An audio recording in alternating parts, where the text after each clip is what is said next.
এদিকে চলে আসলাম মুরব্বি আঙ্কেলের জন্য সকাল সকাল রুটি বানানোর জন্য। তো আজকে ম্যাডাম ফোন দিল সকালে, বলতেছে আজকে তুমি বানাও, কারণ আজকে তোমার স্যার বাসায় আছে, বাচ্চারা আছে, রাবেয়ারটা ওরা খেতে চায় না। তো কি আর করার। তো এদিকে বানাচ্ছি রুটি বল, এটা আরবিতে বলে রুটি বল।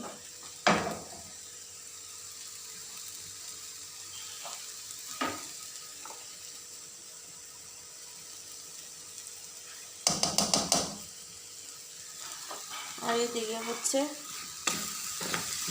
টমেটো,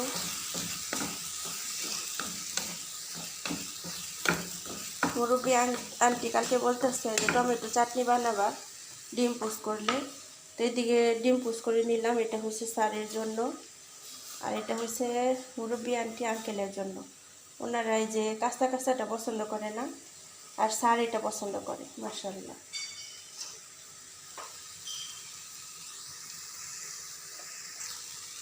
হালকা গোলমরিচের গুঁড়া দিয়ে দিলাম, আর হালকা একটু লবণ দিয়ে দিচ্ছি অলরেডি।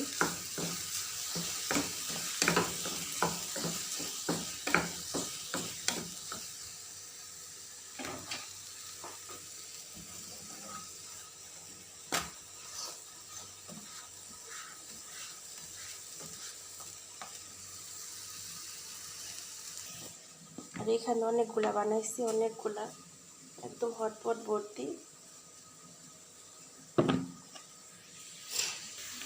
তো এই হচ্ছে সকালের নাস্তা। আসসালামু আলাইকুম সবাইকে, সবাই কেমন আছেন? আশা করছি অনেক ভালো। আলহামদুলিল্লাহ, আপনাদের দোয়া আল্লাহর অশেষ রহমতে আমিও ভালো আছি। তো একদম সকালের নাস্তা রান্না শেষ করে, খাওয়া দাওয়া শেষ করে দুপুরে রান্নায় চলে আসলাম। এদিকে দেখতে পাচ্ছেন যে মশলা কষাইতেছি। তো এই তো এদিকে আমি কিছু মাছ ভেজে নিচ্ছি, রান্না করব। তো আজকে এখানে হবে সাইয়েদিয়া রুস হবে। তো সাইয়েদিয়া এটা হচ্ছে এক ধরনের বিরিয়ানির মতো। তো এটা আগে আমরা যখন বাংলাদেশে মাছটা ভুনা করি, বেশি করে পেঁয়াজ, তারপর টমেটো, হালকা হালকা মশলা দিয়ে সেম এইভাবে আগে মাছটা ভুনা করি, করে তারপর সাদা বা তেষ্টাভাবে রান্না করি। ওইটা শেষ হইলে তারপর ভাতটার উপরে আমরা মাছটা দিয়ে দিই। দেওয়া হলে তারপর যখন ওনারা খায় মিক্স করে করে খায়। তো এটাই বলে সাইয়েদিয়া রোস। তো মাশাআল্লাহ তাবারাকাল্লাহ। তো লং টাইম আমি রান্নাটা করতেছি। তো রান্নার মাঝখানে হালকা একটু লেবু দিয়ে দিলাম। এই টাইমে লেবু দিলে কি হয়, টেস্টটা ভালো আসে আর খেতে ভালো লাগে। মাশাআল্লাহ তাবারাকাল্লাহ। তো আপনারা যারা এভাবে রান্না করতে চান অবশ্যই আমার ভিডিও দেখে করে নেবেন। আসলেই আরাবিয়ান কালচারগুলো অনেক ভালো লাগে। মাশাআল্লাহ তাবারাকাল্লাহ। তো আলহামদুলিল্লাহ রব্বিল আলামিন। তো এদিকে মুরব্বি আন্টিও বারবার বলতেছিল যে আজকে সাইয়েদিয়া রোস ভাত রান্না করো। তো আমি আর আসলেই এটা রান্না করতে গেলেও সময় অনেক লাগে। মাছ এক্সট্রা বাছতে হয়, তারপর মশলা দিয়া মাখায় রাখতে হয় আগে ভাগে, তারপর এইভাবে মশলাটা ভালো করে কষাইতে হয়। নাই অনেক কি আছে, পরিশ্রম আছে এটার মধ্যে। তো যাই হোক, ভালো টেস্টের জন্য তো পরিশ্রম করতেই হবে আলহামদুলিল্লাহ। তো শেষ পর্যন্ত সাথেই থাকুন, দেখতে থাকুন কিভাবে কি করি। আর এখানে জালটা অফ করে দিছি আমি। আর এই যেদিকে সাদা ভাত দেখতে পাচ্ছেন রান্না করে নিলাম। আর এদিকে এখন এটা একটু শুকাইলে এটার উপরে দিয়ে দিব, তারপর ওনার করবে। আর এদিকে আমি সাইউ রান্না করতেছি। এটা হচ্ছে ফুলকপি, পাস্তা, টমেটো, মাছের গুঁড়া এগুলো দিয়ে তারপর রান্নাটা হচ্ছে। তো এটা তারপর সবার শেষে দিয়ে দিব হচ্ছে নারিকেল। তো মাশাআল্লাহ তাবারাকাল্লাহ। এই যে দেখেন রান্না কমপ্লিট করলাম, অলরেডি টেবিলে দিয়ে দিচ্ছি, কারণ ম্যাডাম আমার সাথে ছিল কিচেনে, তার জন্য আর বেশিটা শেয়ার করতে পারি নাই।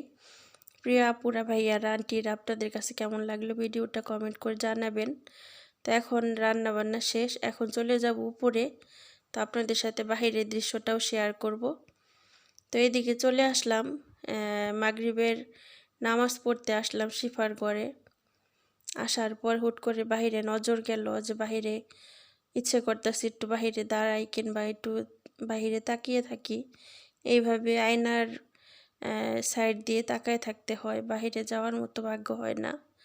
তো আফসোস লাগে যে বাহিরে একটু খোলা আকাশের নিচে একটু ঘুরি, একটু বেড়াই, একটু হাসি, একটু মন খুলে দাঁড়ায় থাকি। আসলে এটা হয় না, সবার ক্ষেত্রে এটা হয় না। অনেকে বাসা বাড়িতে আছে যে কাজ করার পরেও নিজের মতো একটু হাঁটাহাঁটি করতে পারে, বাইরে যাইতে পারে, বাট ওইটা নাই আমাদের এখানে। তো সব কিছু মিলাই না আল্লাহর কাছে শুকরিয়া আদায় করি, আলহামদুলিল্লাহ। আবার বেশি স্বাধীনতা পাইলে কিন্তু অনেক সমস্যা। তো এইভাবে আসি, হয়তো বা মনে কষ্ট লাগে, খারাপ লাগে, বাট আলহামদুলিল্লাহ সেফটিতে আসি। এখানে ওনারা যেতে দেন, এটাও একটা ভালো সাইড আছে যে কেন যাবে, যদি খারাপ কিছু হয় বা কোনো কিছু ওনারা ভয় পায়, তাই যেতে পারি না। 7 দিন আয়রন করতে পারি না, দেখেন কত কাপড় জমছে।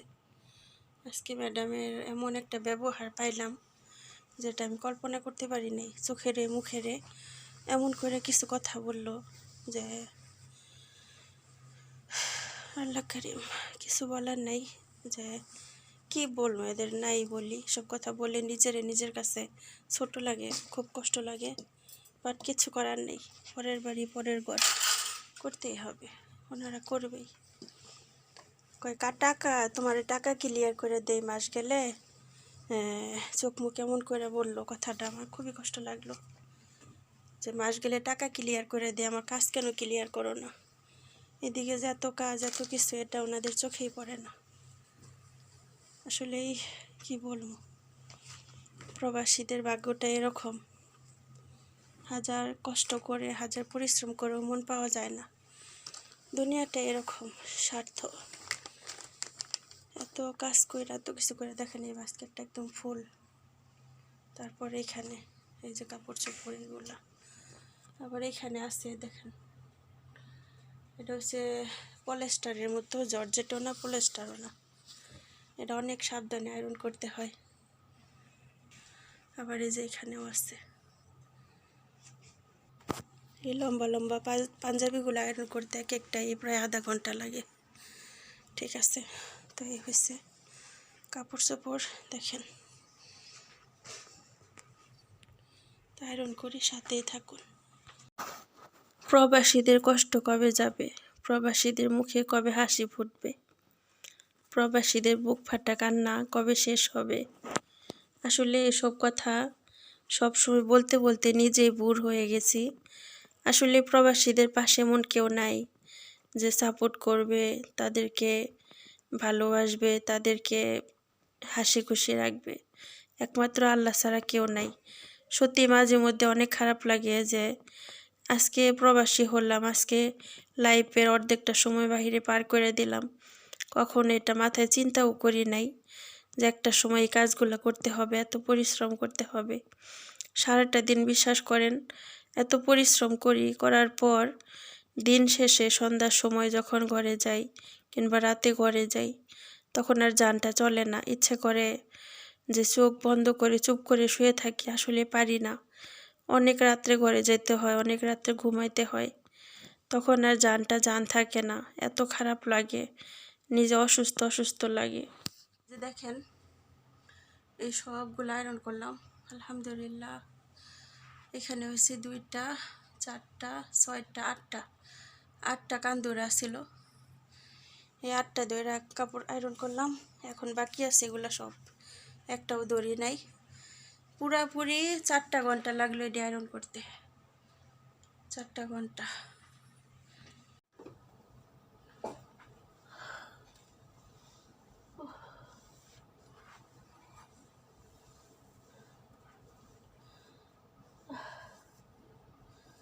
এই এই 8টা কান্দুরা আয়রন করতে যাই আমি একদম ওরা নিয়ে গেছি, বিশ্বাস করেন জানটা বাইর হয়ে যেতেছে। আসরের আগে আসছি এখানে, কোনো মতো কয়টা খাবার খাইছি দুপুরের 5:30টার সময়, খাইয়া 6টার সময় পুরী ডাইছি। এখন খাওয়াইয়া একটু জিরাইও নেই, খাওয়া দাওয়া শেষ করে এখন দাঁড়াইতে পারতেছি না আমি। তা মরি বাসি সবগুলো আয়রন করবো আজকে। কারণ আজকে ওনারা বাইরে গেছে, বাসায় মুরব্বী আন্টি স্যার ওনারা আছে, মহিলা খাওয়া দাওয়া করে বাচ্চা নিয়ে গেছে গা। তো রাতের খাবারটা বানাইতে হইব না, আজকে একটু সুযোগ, এছাড়া সুযোগ নেই।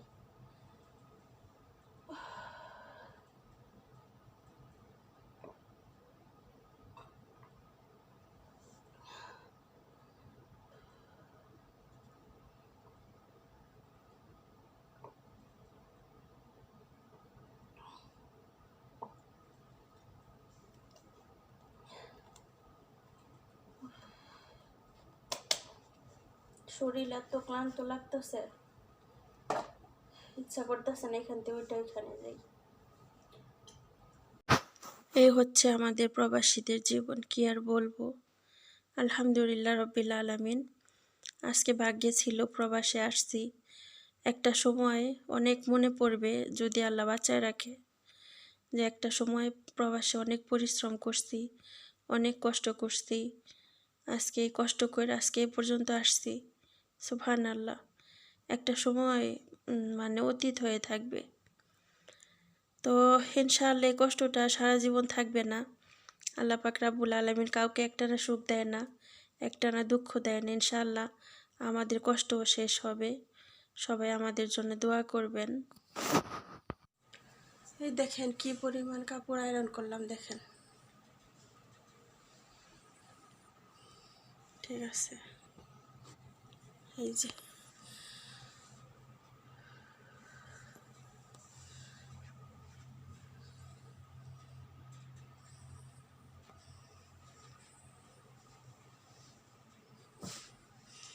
আর এই যে এদিকে